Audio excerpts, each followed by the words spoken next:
गुरुजी अगला प्रश्न है वो गीता नीलाम की तरफ से है और उन्होंने ये कहा है कि जैसे कि हम सब के सब जानते हैं, आपने बारंबार बताया है कि शिव को प्रसन्न करने के लिए उनके ऊपर जल चढ़ाओ, ख़ास तौर से गंगा जल चढ़ाओ। तो इन्होंने कहा है कि मंदिर में तो ये संभव है, मंदिर में तो शिवलिंग की स्थापना होती है और एक बड़े आकार में उसके ऊपर निरंतर जलधारा भी बह सकती है। तो घर में इसकी व्यवस्था किस तरह से कहें कि उनको जल अर्पित किया जा सके? घर के अंदर आंगन भी होता है, खुली हुई जगह भी होती है। लिंग को उठा करके ले जाएं, जल चढ़ा दें, फिर लाके मंदिर में रख लें। छोटा सा घर में छोटा सा लिंग होता है। तो शिव को जल का स्नान बहुत प्रिय है और जल में भी गंगा जल का जो गंगा जलम मस्तक, गंगा तो उनके मस्तक विराजमान रहती हैं, सदा गंगा जल से स्नान करते रहते हैं। पेड़ों के नीचे छोटे छोटे लिंग रखे होते हैं, वहाँ भी बूंद चढ़ा देते हैं सोरा। और जो कथा आती है शिवरात्रि की कि वो बहेलिया जो था,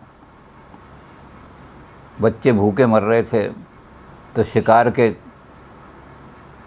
चक्कर में दिन भर भूखा रहा, शिकार कोई मिला नहीं, पेड़ पर बैठ गया, कोई रात में हिरनी निकलेगी मारूंगा सारा, वो चक्कर आता है सारा। तो रात को क्या हुआ, वो भूखा बैठा दिन भर का, अब इधर उधर घूम रहा है। तो रात को पेड़ों पर पत्तों पर जो ओस गिरती है, वो जब भी इधर उधर देखता शिकार की तलाश में, तो ओस नीचे गिरती थी और पेड़ के पत्ते जो थे टूट करके नीचे गिरे। तो 3 पहर तक बेचारा ऐसे रात को आधी रात तक करता रहा। आधी रात को भगवान सर के प्रकट हो गए। अब वो पहले तो डर गया। भगवान शरण ने कहा, आज तूने अनायासी बिना सोचे समझे मेरा व्रत किया है, सारे दिन तू भूखा बैठा रहा है और तूने मेरे ऊपर जल चढ़ाया है, क्योंकि मैं जल से बहुत प्रसन्न हो जाता हूँ। तो वहाँ तो बूंदें ही गिराई थी उनने, पेड़ की पत्तियों पर उसके पास जल नहीं था, वो बूंदें जो थी ओस की वही गिरती रहीं भगवान के ऊपर और पत्तियाँ टूट टूट के गिरती रहीं। तो आप अनायास भी बूंदें चढ़ा दो भगवान के ऊपर। जब पूजा करके चुको, नमामि समीशान निर्वाण रूपन के या शिव चालीसा पढ़ के, हैं जी, जैसे भी पूजा करते हो शिव की, तो आपका अपना वो है। तो ला करके थोड़ा सा आंगन में रख करके या बाहर कहीं रख करके और थोड़ा सा जल चढ़ा के फिर उसको मंदिर में रख दो। छोटा सा लिंग होता है घर में, तो इसलिए वो तो बाहर आकर लाया है, तो प्रसन्न हो जाते हैं शिव से। बाकी पूरी तरह पूजा ना हो तो थोड़े प्रसन्न हो जाएंगे। वैसे शिव जी आशुतोष कहलाते हैं।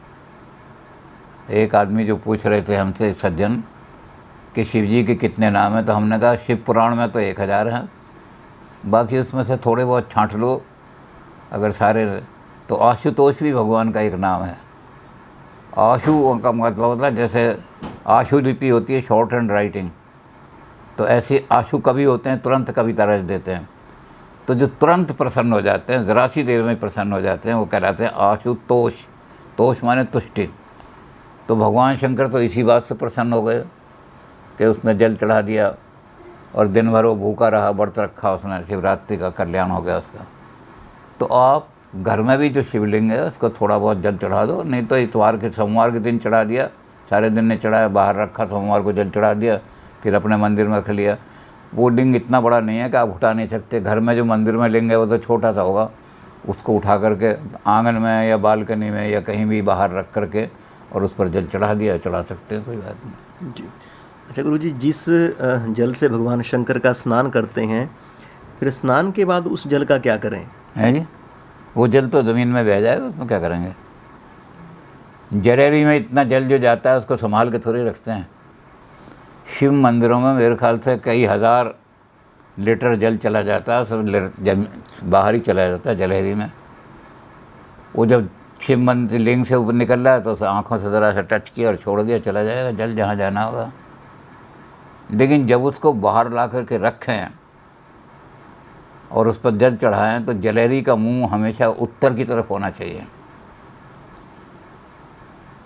जो दिशा निर्धारण करते हैं कि कौन सी दिशा में जा रहा हूँ मैं, तो पूरब किधर को है, पश्चिम किधर को है, वो कई बार देखने लगते हैं, नहीं सूरज इधर से नहीं उधर उदय हो रहा जी, इधर से उदय हो रहा है। तो क्या करते हैं, शिव मंदिर में जाकर जलेरी का मुंह हमेशा उत्तर की तरफ होता है, तो देख लेते हैं इधर उत्तर है तो पूरब इधर होगा, उससे पता लग जाएगा। ये हमेशा हर जगह ऐसा ही होगा, क्योंकि जलेरी हमेशा उत्तर की तरफ होती है। तो जब बाहर ला करके उस पर जल चढ़ाएं शिव जी पर, तो जिस चीज़ में शिव जी का लिंग रखा हुआ है उसका मुंह उत्तर की तरफ कर लें, और जल थोड़ा सा 2 बूंद चढ़ा दें, ज़्यादा ना चढ़ाएं, जल कहाँ फेंकें, क्योंकि घर में आपको लग रहा है घर में डाला कीचड़ हो जाएगी, तो बूंदें चढ़ा दें 2-4, बस ठीक हो गया सारा। और अगर कोई ऐसी जगह रखा है जहाँ आंगन में या ऐसी जगह बहेंगे तो जल निकल जाएगा, कोई बात नहीं, पानी चढ़ा दो, कोई सारा जल ऐसे ही चला जाता है, बहता सारा खूब बह जाता है। अच्छा गुरु जी, कई घरों में ठाकुर जी भी विराजते हैं और भगवान शंकर भी रखे होते हैं, तो मेरे ख्याल में इसका भी ध्यान रखा जाए कि उनको अलग अलग से ही स्नान कराया जाए। शंकर भगवान की मूर्ति में और शालिग्राम की मूर्ति में थोड़ा सा अंतर होता है, वो पहचान ली जाती हैं। तो शंकर भगवान पे जल चढ़ाने की ज़रूरत है, शालिग्राम पे वैसे तो चढ़ा दो, कोई बात नहीं, शालिग्राम जी भी नाराज़ नहीं होंगे, लेकिन शंकर उन पर ज़रूरी नहीं है जल चढ़ाना। वहाँ तो तुलसा चढ़ती है, क्योंकि वो वृंदा के पति हैं शालिग्राम जी, तो वहाँ लेकिन शिव जी पे वो नहीं चढ़ती तुलसा। शिव जी पे जो तुलसा चढ़ते हैं उनकी अकाल मृत्यु हो जाती है, तुलसा ने शाप दिया हुआ है, तूने मेरे पति को मारा है, शिव जी ने मारा था उसके पति को, तो उन्होंने शाप दे दिया था कि जो तेरे मुझे वहाँ अर्पण करेगा तेरे पास, उसकी अकाल मृत्यु होगी, एक्सीडेंट में मर जाए, कहीं में मर जाए। तो इसलिए भगवान शंकर पर तुलसी नहीं चढ़ाते। तो इस बात का ध्यान रखना चाहिए कि शालिग्राम जी की मूर्ति जो अलग रखी जाए, वो तुलसा शिव जी पर न चढ़े। और शिव जी पर जल मैंने कह दिया कि शिव जी का तो छोटा सा लिंग होगा घर में, तो उठाया बाहर रख दिया, जल चढ़ा के फिर अंदर ले आए। अच्छा गुरु जी, भगवान शंकर को स्नान करने के पश्चात फिर घर में उनका फिर क्या उनको लगाएं या चढ़ाएं, कुछ रहती है व्यवस्था? किसकी? जैसे भगवान विष्णु को हम तिलक लगाते हैं, तो भगवान शंकर को भी स्नान के पश्चात कुछ लगाना होता है? हाँ लगाओ, चंदन लगाओ अगर हो तो घर में, चंदन नहीं, लेकिन सिंदूर नहीं लगाना, क्योंकि सिंदूर सुहाग का चिन्ह है, वो पार्वती लगाती हैं अपने मांग में, तो पार्वती के सिंदूर का हरण शिव जी नहीं करते, इसलिए सिंदूर नहीं लगाना शिव जी पर। बाकी लाल टीका लगा दो। ख़ास तौर से शिव जी को चंदन बहुत पसंद है, अगर आप घर में रख सकते हो चंदन लगा दो, नहीं तो लाल टीका लगा दिए शिव जी पे, कोई बात नहीं। कोई चीज़ तो घर में होगी, मंदिर में कुछ ना कुछ तो रखते ही होगी आप घर में, तो लगा दो।